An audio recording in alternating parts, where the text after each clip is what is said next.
अपहरण થયેલ બાળકને તથા આરોપીને ગણતરીના કલાકોમાં શોધી કાઢી અપહરણ થયેલ બાળકને સહી સલામત તેના વાલી વારસને સોંપતી સુરત શહેર સચિન પોલીસ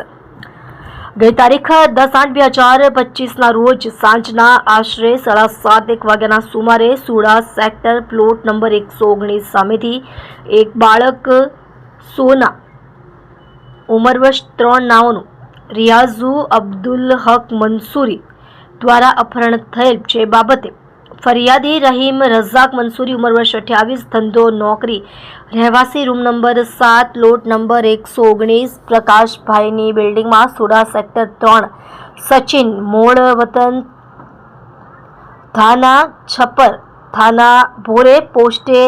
હુસેપુર જિલ્લો ગોપાલગંજ બિહારનાઓએ ફરિયાદ આપતા સચિન પોલીસ સ્ટેશન વર્ષ 2025 એ પાર્ટ FIR નંબર 2025 ભારતીય ન્યાય સંહિતા સન 2023ની કલમ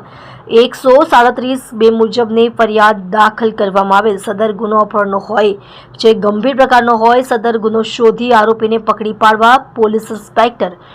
શ્રી PN વાઘેલા નાઓએ અપહરણ થયેલ બાળક તથા આરોપીને શોધી કાઢવા માટે આપેલ સૂચના અને માર્ગદર્શન આધારે સર્વેલન્સ સ્ટાફના police sub inspector ND Damor નાઓએ અલગ અલગ ટીમો બનાવી બનાવવાળી જગ્યાની આજુબાજુ લાગેલા CCTV કેમેરા ચેક કરતા સદર બાળકનું અપહરણ એક ઇસમ દ્વારા કરાયેલાનું જણાઈ આવતા જે બાબતે ખાતરી કરતા સદર અપહરણ કરતા ફરિયાદીશીનો સાઢુભાઈ આરોપી રિયાઝુ અબ્દુલ હક મંસૂરી રહે બરી Deoria post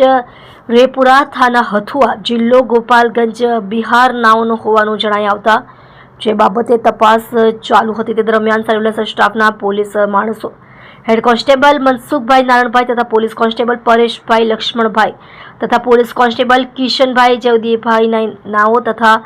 police constable Nitinbhai Narsinhbhai નાઓએ ટેકનિકલ વર્કઆઉટ તથા હ્યુમન સોર્સિસથી તપાસ કરતા અપહરણ થયેલ બાળકને તથા આરોપીને ગણતરીના કલાકોમાં જ શોધી કાઢી અપહરણ થયેલ બાળકને તેઓના માતા પિતાને પરત સોંપી ખૂબ જ